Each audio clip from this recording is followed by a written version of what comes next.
This story begins at the Raffles Hotel in Singapore, where numerous soldiers are dancing with their families in the club. Everyone is having a great time. Just then, a bomb blasts outside which sends them into a panic. An officer rushes in and informs them that the Japanese have attacked, and they must prepare to defend themselves. However, before they can do that, they need to evacuate the children and women to safety. After emotional farewells, the children and women are sent off on a ship. They travel through the sea all night, and the next morning, the Japanese attack on them, causing many people to lose their lives. The survivors are forced to jump into the sea. They have a lifeboat, and they all leave in it. Adrian, along with a model named Topsy Merritt, and a nurse whose name was Susan McCarthy, they are left behind in the sea. They wear life jackets and swim to a nearby island. Now, in front of them lies a jungle, which the three of them struggle to cross with great difficulty. And when they reach the road, they see many Japanese soldiers on bicycles coming towards them. Shortly after, a car stops in front of them, and a Japanese captain got out of the car. He makes the three of them get into his car. Adrian says, "You committed a war crime by attacking the ship carrying women and children. According to the Geneva Convention, you cannot do this." The Japanese captain replies, "We never signed the Geneva Convention, so we have not committed any crime." Later on, the three of them are taken to a town, and as they get out of the car, a Japanese soldier slaps Topsy. This makes them realize that they are not going to be treated well. Afterwards, they are taken to other prisoners, who are the same people that were with them on the ship. Upon seeing the other captives brings them a lot of happiness. Then, all of them are taken to a place where soldiers from many countries were being held captive. The following morning, all the prisoners are awakened from their sleep.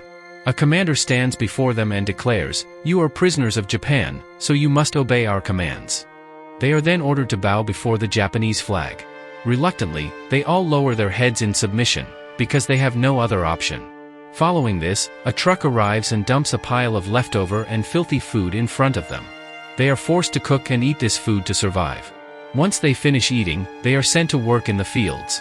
Despite most of them having little to no knowledge of farming, they have no other option but to comply.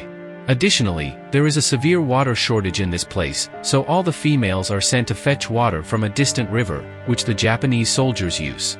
Actually, the prisoners endure immense suffering and cruelty at the hands of their captors, as they are subjected to relentless and inhumane treatment. One day, a lady informs everyone that on the other side of the mountain, male prisoners are kept. However, nobody believes her. But Topsy trusts her words. She believes that perhaps her husband is also held there, and she wants to go there. However, within a few days, malaria quickly spreads in the area, resulting in the deaths of many children and females. Here, there is an old lady who is very sick, and she has her dog with her, which she brought along, saving it from the water. Now, some people are considering her death so that the dog can be eaten. In reality, they are all hungry, and if this old lady is not given medicine, she will die. There is no medicine available here, so a female prisoner takes out her earrings and gives them to a man so that he can get her medicine.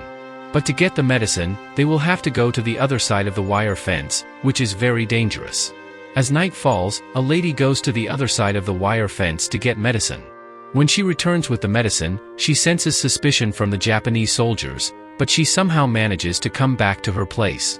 After that, the old lady is given the medicine to take. Upon taking the medicine, she feels some relief. The next day, the commander finds out that someone crossed the wires and went to the other side during the night. He brings that lady in front of everyone and kills her. Upon seeing that, everyone there gets very scared. One day, Adrian is humming a tune, and another prisoner joins in humming along. Soon, they become friends and decide to form an orchestra for the entertainment of all the prisoners. They start by making notes for many songs. However, the other female prisoners oppose this idea, but they don't listen to them. After thorough preparation, they begin rehearsing for their orchestra. Many other female prisoners were also present there. Just then, Japanese soldiers arrive and start beating them severely, because playing music and singing is not allowed here. Despite the risks, Adrian and his companions persist in practicing with their orchestra.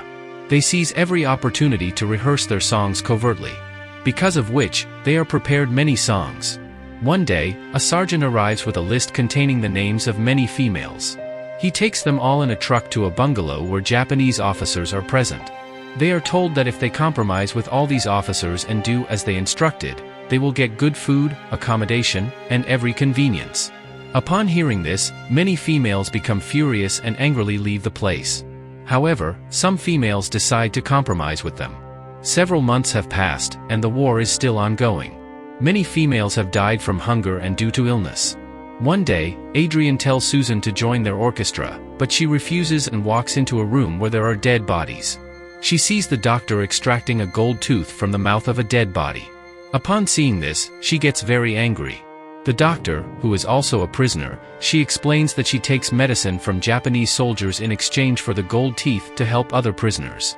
She tells her that you also will have to learn this job because if something happens to me, you could continue this work after me. On the other side, Adrian is attacked by a drunken Japanese soldier who seeks to take advantage of her. In defense of her dignity, Adrian strikes him with a punch, causing him to fall into the mud. In a moment, other Japanese soldiers arrive there and capture her. They lock her up in a cage for raising her hand against a Japanese soldier. The next morning, the commander comes to her, where the soldier who had tried to disrespect him is also present. Adrian explains everything to the commander, but the soldier denies it outright, saying, "I didn't do anything like that. She never bowed in front of the Japanese flag, that's why I touched her." After hearing this, the commander beats Adrian severely and puts him back in the cage. Adrian's condition is very bad. Later on, the other prisoners go to the senior officer and say that it was the soldier's fault, he tried to disrespect Adrian. They insist that Adrian shouldn't be punished. Initially, the senior officer doesn't believe them, but later he also becomes convinced that maybe this is the truth. After that, he orders to release Adrian from the cage. Now that Adrian has returned to his companions, so they plan to organize their orchestra's first performance to celebrate her return. As they begin to play, the Japanese soldiers start to approach, intending to stop them because any form of music is not allowed here. However, upon hearing their melody of the song, even the soldiers become captivated and they all eventually sit down on the ground to listen. The commander also listens to their song, and after hearing it, he is so impressed that he applauds along with everyone else. Months pass by in a similar fashion, and one day, the commander calls all the prisoners and informs them that Japan is winning this war and now Australia will also join them.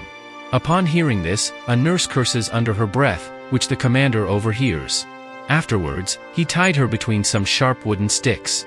If she moves even slightly forward or backward, she'll face death. The strong rays of the sun are shining on her, but she can't move. Although a fellow prisoner tries to give her water, but the soldier stops, and for the next 24 hours, she remains in the same position. The next day, the commander comes to her, and witnessing her strong will to survive, decides to release her. Now, every night, an orchestra plays here, which not only the commander but also the other officers and soldiers listen to. Upon hearing song, everyone gets swept away by the music.